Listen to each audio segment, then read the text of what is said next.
And all our clothes are made by women's groups with rare skills. So we pair their expertise with our designs, creating wearable pieces with the mind to the future. From migrant seamstresses to knitting grannies, we connect women from worker to wearer. With our unedited imagery and activist models, we show the reality of women, making more of us visible. And for Black Friday, we did something a little bit unconventional. Instead of slashing our prices, we released our manifesto instead. And most of our ideas come under three kind of broad streams about doing fashion differently. Sorry, that way, is that better? That's much better, isn't it? Thank you. Sorry, shall I start again? Right. Yeah, just let me know if I'm like breathing heavily into it or making some unpleasant noises. Yeah, so basically we came to the fashion industry pretty much as total outsiders. Like, I worked in women's organisations, which is a pretty unconventional route. Had a little bit of a brief flirtation with the fashion industry before that, which I'll go into. But we kind of wanted to rebuild fashion as we saw it with the kind of three broad aims of empowering and creating revenue for women's groups locally, a lot of whom have these amazing crafting skills, especially as older and migrant women. Creating a blueprint for a better fashion industry for women all sides, whether that's consumers or as Ursula said, 90% of women who make the clothes as well.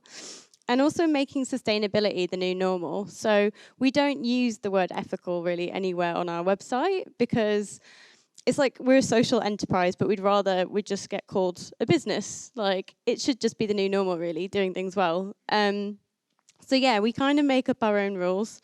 And our business model is predicated on making fashion fairer.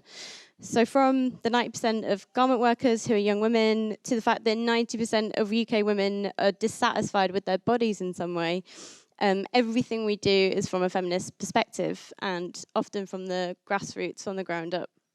So whether that's kind of using women and non-binary photographers and models to eradicate male gaze, to championing women workers and charitable organisations by ethically sourcing our manufacturing from them.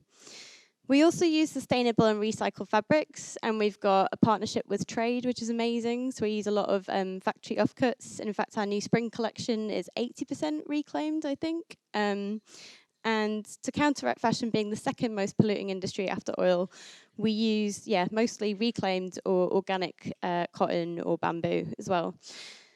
So from refugee seamstresses to octogenarian knitters and jewellery made by survivors of human trafficking, we source and manufacture from around 16 different women's organisations around the world, and 8 of which are based in London, mostly in Tower Hamlets. Between the two of us, my business partner and I had worked in homeless shelters, schools, youth groups, old people's day centres, and we saw massive effects of funding cuts under austerity. So we knew that 92% of women's organisations in London had had a funding crisis between 2010 and 2013-14 when we started. This is Edna. They're not your typical factories where we get our stuff produced. We're Edna and Mary, who are part of the knitting group that Sarah found. We're their first commercial clients. When we met, Sarah had been working at the Bradbury Day Centre for over 60s, where this amazing group of women had been churning out scarves like there's no tomorrow. They'd been knitting for 15 years and they couldn't get enough of it. The wool is really nice to work with. There's medicative qualities. It's proven to fight against dementia and arthritis, the act of knitting. And they found it really gave them a sense of purpose. So they would knit and then give it to a bring and buy sale or stand on a little stall in the cold for hours, kind of selling it, or just give it to a charity shop just because it made them feel good. So we decided as an experiment that we were going to source wool for the women and have a go at selling it. So we set up a little website as an experiment. At first, the sort of scarves were a bit rogue. You had like one this big, one that big. Just put frills on everything, which is cool now, but wasn't really in like 3.5 years ago when we started. But people seem to really like it. And we've generated enough income for that group now. They donate all their money back to the centre, that they've redone their therapy room, their kitchen, their summer house. They've got a new carpet, loads of tea and cake. They've bought cakes for every person in the centre by now, I think. But yeah, they really love working with us. And another one of our groups is called Mahila. So they're a group of migrant painting dinner ladies based in a school in Bow. And they do their orders in between canteen shifts and picking their kids up from the local school in which they work. And they were hand painting cards again, kind of trudging around community fairs, trying to sell a card that had taken 2 hours to paint for like £2.50, not making any profit really in the process. So we paired together with London Fashion Week designer Cleo Pepiat, who's an amazing friend, and she taught them some trend research using Pinterest, which, if English is your second language, is really cool and easy to use.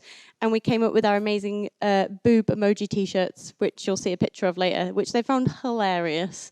But they get paid a London living wage per hour for making them, and now they're rolling it in. So, and Heba are our first suppliers that we ever worked with. We kind of built Birdsong around them. They were founded 27 years ago now by a group of Bangladeshi women, and the space was informally a safe space for women who are experiencing domestic violence or isolation, perhaps didn't know English, and were looking for a safe space within their community. They had a creche, IT lessons, English classes. It was like this really amazing little production unit utopia where women could really hone their craft and skill and get formal qualifications for it. Unfortunately, a couple of years ago, and this is really typical of a lot of the groups we work with, their landlord died, and the kids inherited the building, tripled the rent overnight, and gave them 10 days to move out the creche. So now they're working in a lot of a smaller room, but we've done a couple of fundraisers. We still have most of our production, all our shirts and trousers are manufactured through them. And they're really talented seamstresses, really fantastic. So, yeah, it's kind of typical of a lot of women's groups. They're kind of getting pushed out of their premises in London. But a lot of the women they work with and support are so part of the community that they can't really relocate somewhere else, or we're kind of looking into it. So yeah, these are our groups, and they sign our tags to say who made the item. This is Roxana and the boob emoji tees. We put their stories on social media. We let their customers, our customers, know where their money's going at every opportunity, and we try and communicate at every level. So last International Women's Day, we did a special edition T-shirt that was painted with Roxana and Sharina, the school. And Refinery 29 came and filmed it, and customers could live, like Facebook Live, what colours they wanted, and like ask questions to the makers while they were making their T-shirt, which was really cool. We've got a new International Women's Day T-shirt on sale at the minute that's going to be embroidered, and we're going to live stream the embroidery happening. So I think like this is a really exciting space that you don't really get to see, and it's not like it's super hard to do for us because like they're in East London, we can hop over. So yeah, it's a really cool opportunity, and the women love seeing the orders roll in as well, which is great. And we've made about £65,000 for women's organisations in total over the past few years, which has been used to fund employment, IT classes, counselling, new furniture, volunteer expenses.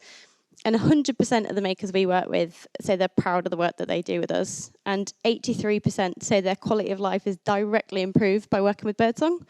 So these women hold a really amazing wealth of highly sought after skills, from hand painting, traditional embroidery, pattern cutting and hand knitting.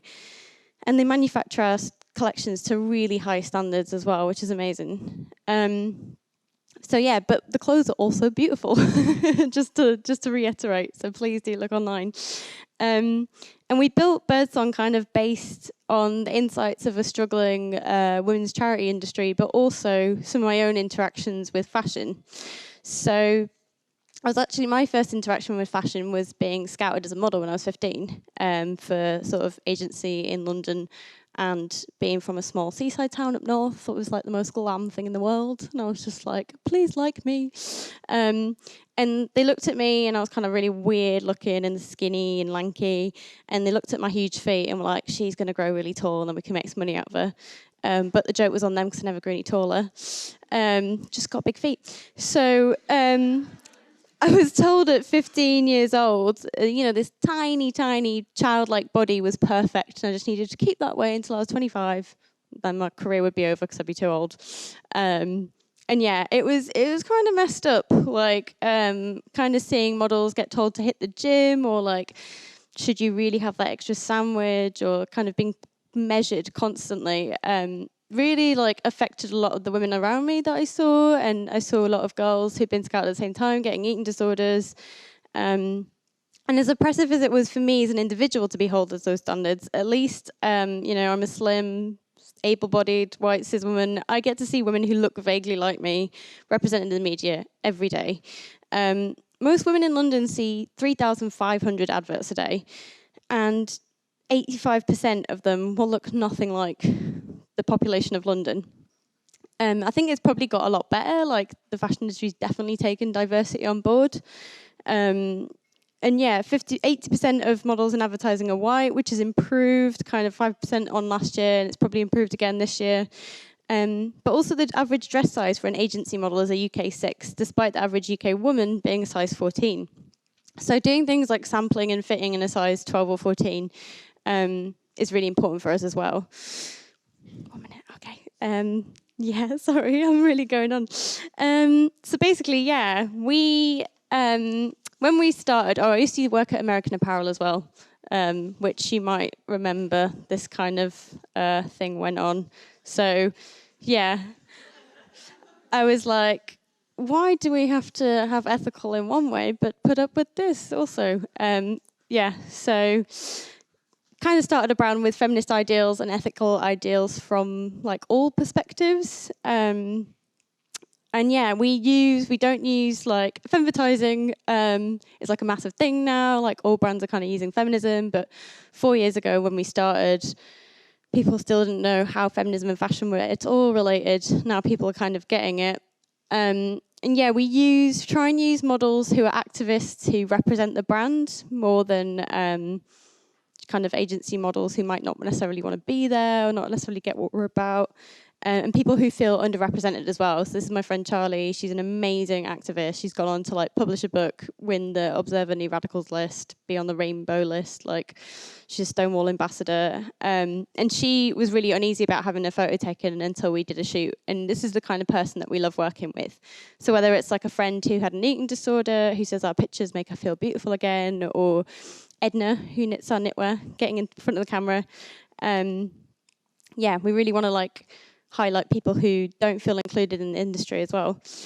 And because I've only got minus 30 seconds left, yeah, let me finish on the fact that International Women's Day started off as a garment protest, and I think it's really important to see the link between feminism, fashion, garment workers, women's rights, and that's what we're trying to do with Birdsong. So thank you.